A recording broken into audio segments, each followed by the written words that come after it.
بسم اللہ الرحمن الرحیم۔ السلام علیکم۔ جب اللہ تعالیٰ نے حضرت آدم علیہ السلام کو پیدا فرما دیا اور ان میں اپنی روح پھونک دی تو حضرت آدم علیہ السلام کو ایک چھینک آئی، جس پر اللہ تعالیٰ نے حضرت آدم علیہ السلام کو رحمت کے کلمات سکھائے اور فرمایا کہ اے آدم، فرشتوں سے بات کرو اور دیکھو کہ وہ کیا کہتے ہیں۔ تو حضرت آدم علیہ السلام فرشتوں کی جانب آئے اور ان کو سلام کیا۔ فرشتوں نے جواب دیا، تم پر سلامتی اور اللہ کی رحمت اور برکت ہو۔ اور پھر کہا، اے آدم، یہ تیرا اور تیری اولاد کا تحفہ ہے۔ آدم علیہ السلام نے پوچھا، میری اولاد کیا ہے؟ اللہ تعالیٰ نے فرمایا، میرا ایک ہاتھ پسند کرو۔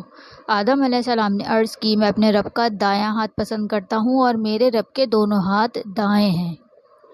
پھر اللہ تعالیٰ نے اپنی ہتھیلی پھیلائی تو حضرت آدم علیہ السلام کی تمام پیدا ہونے والی اولاد اللہ تعالیٰ کے ہاتھ میں تھی۔ ان میں سے کچھ لوگوں کے چہروں پر نور چمک رہا تھا۔ ایک آدمی کا نور حضرت آدم علیہ السلام کو بہت پسند آیا۔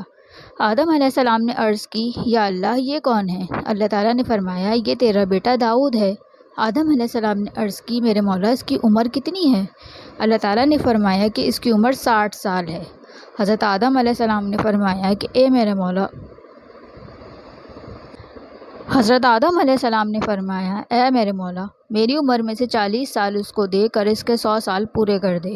اللہ تعالیٰ نے ایسا ہی کیا۔ پھر اس بات کو لکھ کر فرشتوں کو گواہ بنا دیا گیا۔ جب حضرت آدم علیہ السلام کی عمر مکمل ہوئی تو اللہ تعالیٰ نے ملک الموت کو آپ کے پاس بھیجا۔ آدم علیہ السلام نے ان سے کہا، کیا میری عمر کے ابھی 40 سال باقی نہیں ہیں؟ فرشتے نے جواب دیا کہ کیا آپ نے اپنی عمر کے 40 سال اپنے بیٹے داؤد کو دے نہیں دیے تھے؟ آدم علیہ السلام نے اس بات کا انکار کیا اور ان کی اولاد بھی انکار کرتی ہے۔ آدم علیہ السلام یہ بات بھول گئے اور آپ کی اولاد بھی بھول جاتی ہے، اسی لیے لکھنے اور گواہ بنانے کا حکم دیا گیا۔ اس مکالمے کے بعد اللہ تعالیٰ نے انہیں فرشتوں کا لکھا ہوا دکھایا اور فرشتوں نے اس بات کی گواہی دی۔ حضرت ابن عباس رضی اللہ تعالیٰ عنہ نے ایک حدیث رسول صلی اللہ علیہ وآلہ وسلم بیان کی ہے۔ آپ صلی اللہ علیہ وآلہ وسلم نے فرمایا کہ اللہ تعالیٰ نے عرفہ کے دن آدم کی پشت سے تمام اولاد کی روحوں کو نکالا اور پھر ان سے کلام کیا۔ قصص الانبیاء مکمل سننے کے لیے اس چینل کو لائک کریں، سبسکرائب کریں اور دوسروں کے ساتھ ضرور شیئر کریں۔